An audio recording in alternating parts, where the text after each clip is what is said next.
The way we think about the judgment of God is intended to have profound implications on the way that we live from day to day. God's wrath is not meant to be a mere doctrinal abstraction. We have to let that judgment of God influence the way that we live. Now let me ask you a question to try to probe that a little bit. Does the way that you think about the judgment of God actually affect the way that you live on a day-to-day basis? Are you living differently today because you have thought about the judgment of God? You see, it's very possible for us to say that we believe something and it not have any practical implication on our life. Oftentimes, we say that we believe in the judgment of God, and yet we don't think about it very often. We don't think about it very deeply, and it really doesn't influence the way we live on a day-to-day basis. I think what Jesus is saying here, as He's heading to the cross, getting ready to be killed, He's trying to say, listen, Christians, don't set the judgment of God up on the shelf. It needs to be a functional category in your life. Something that you think about often and something that actually influences the way you live. What is our problem? We really tend to minimalize the judgment of God. When is the last time you sat down and really thought about hell? When did you really stop and think about hell for a while? Probably should. I probably should be meditating on the judgment of God on a much more frequent basis. What's my biggest problem? It's not the economy. It is not parenting issues. It is not marriage issues. My biggest problem is right here in my heart, sin. And accompanying that fact is if I am a sinner and God is a righteous judge, He must judge and punish my sin. Because of an underestimation of God's judgment, many Americans see salvation as God's offer as a more fulfilled and productive life. That God-sized hole will be filled by God, and He'll make you happy. That's not really what salvation is all about. Salvation is really about God rescuing me from hell.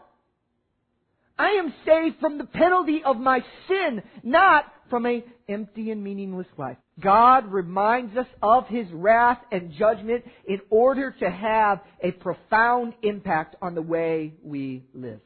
It reminds us that God will always judge sin. Always. Even if you or someone else appears to have gotten away with wrong without consequences, rest assured this is only appearances, for in the end the Lord's judgment is certain.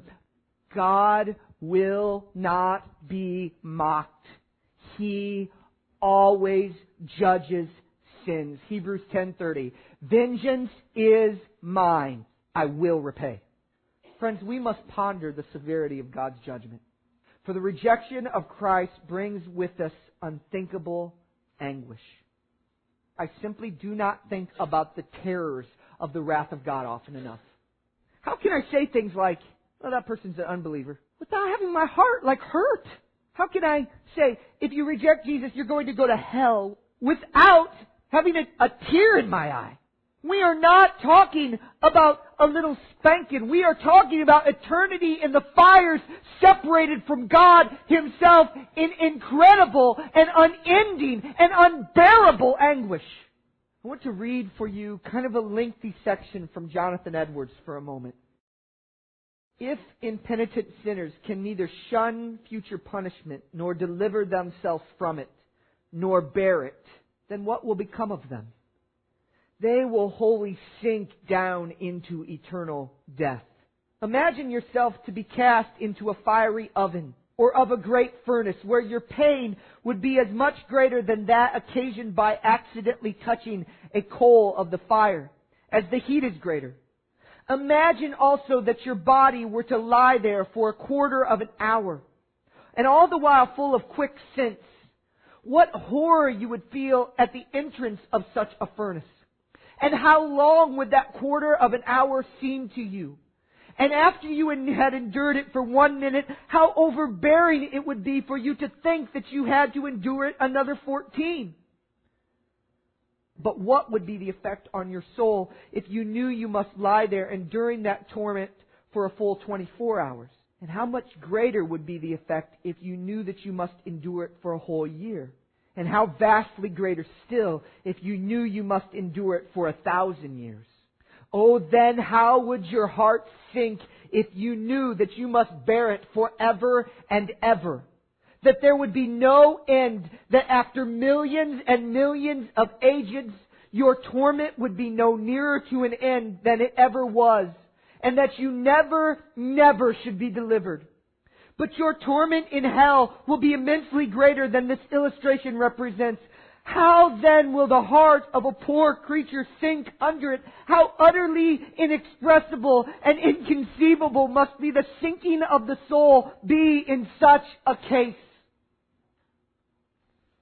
For God's judgment is more severe than we can imagine. We must live evangelistically.